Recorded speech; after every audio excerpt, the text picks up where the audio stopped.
Lots of magical things happened there. He had a cross full of stuff and a soldier door named Ben that came alive. When he played with Ben, some days he was a war doctor. He took care of Ben with a stethoscope, a saline, and little glass bottles full of terrible tasting medicine. One day he found a felt hat with a feather. He put it on and poof! He was Robin Hood and Ben was Little John. Another day he found a funny red towel.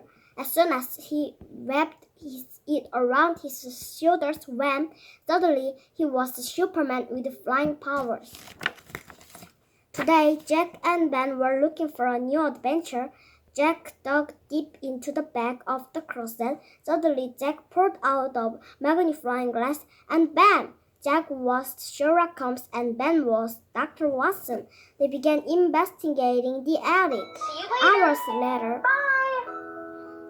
they found something interesting in the darkest corner under a chair.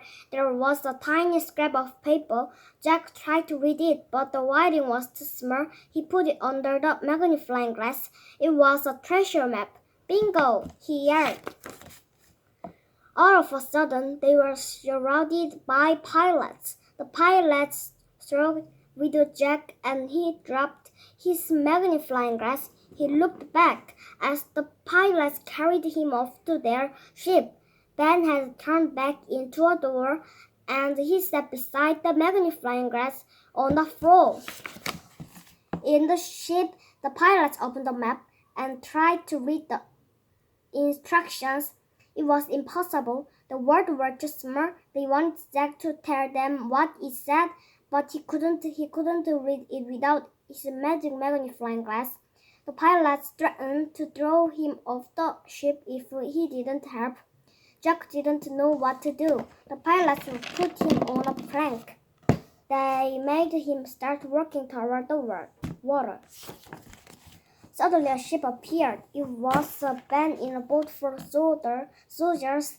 The soldiers attacked the pilots and rescued Jack. The pilots retreated and stayed away. Ben had brought along the magnifying glass. They took a close look at the treasure map. The map showed them the way to a secret island. Soon they found the trail to the treasure. After hours and hours of searching, they discovered a cave. Inside the cave was a big old chest.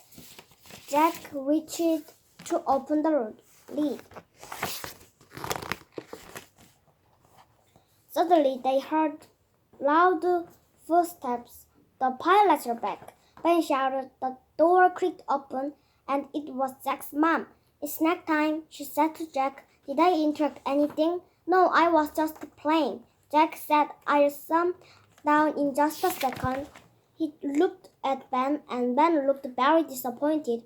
"Don't worry, Ben. We'll find the treasure tomorrow." Jack held up the magnifying glass and a tiny scrap of paper. "See, I still have this."